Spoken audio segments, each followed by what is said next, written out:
It all started freshman year. I was excited my first year to play high school basketball, and the goal was definitely varsity.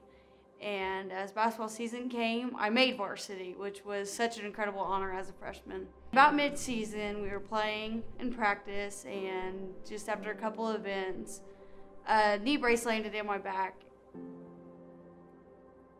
I ended up with back pain.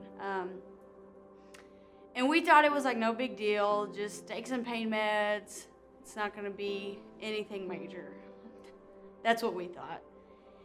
As the months went on by and I continued to deal with pain, we dealt with multiple doctors. One which ended up saying there's nothing wrong, just deal with it. And I sat there and was like, what the heck? Like, how am I supposed to just deal with it?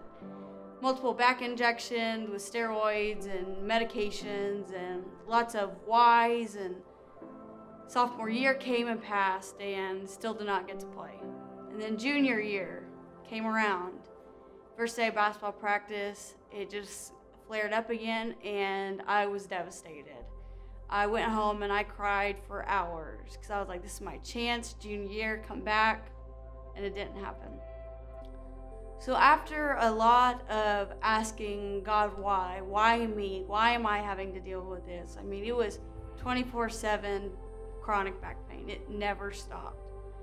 And through junior year, I had an opportunity to go to the Bahamas on a missions trip, and I said yes. And it was mostly because two of my best friends were going, not anything logical like, oh, we'll go do missions work. It was definitely just for the fun. And so I was a little nervous going in because I still had back pain and I didn't know how well I was going to be able to work that week. So we get there and we find out we're hand mixing concrete. And if you have back pain, that is literally physically impossible. And that was really hard for me to hear, that I was not going to be able to hand mix concrete.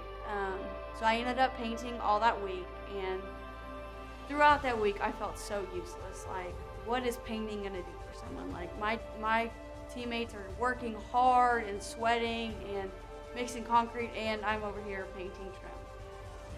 But now looking back, that week totally changed everything for me. I had the opportunity to work with a girl named Mel, and she has made one of the most biggest impacts on my life.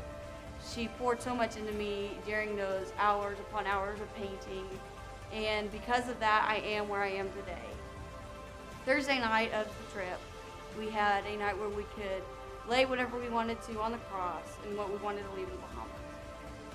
I didn't tell anyone this because I didn't want to be embarrassed if it didn't happen, but I wrote my fears down, and then I wrote back pain on the back so no one could see it. And after praying and just kind of sitting in my seat, watching everyone, I heard God say, I want you to jump out of your fears. What does that mean?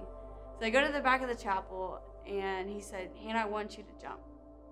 And I started jumping, and in that moment, I have never felt relief like that before in my life. And from that day, I've not had back pain.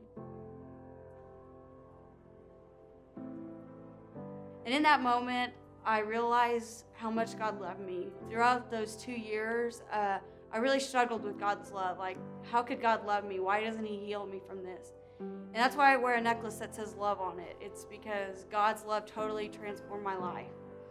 I have recently been to Guatemala, and those kids have absolutely stolen my heart. I now want to continue throughout the rest of my life, travel, and minister to kids because of Christ's love in me, I can now love those kids. Through those 2 years, it was really shown to me God's love and faithfulness. When I was going through it, there was no love and no faithfulness, but now looking back, I can see his faithfulness every single day and how he used my situation to turn it in for a greater good. I can now show little children God's love and faithfulness that has been shown to me, and it's been such an incredible journey, and I can't wait to see where else it goes.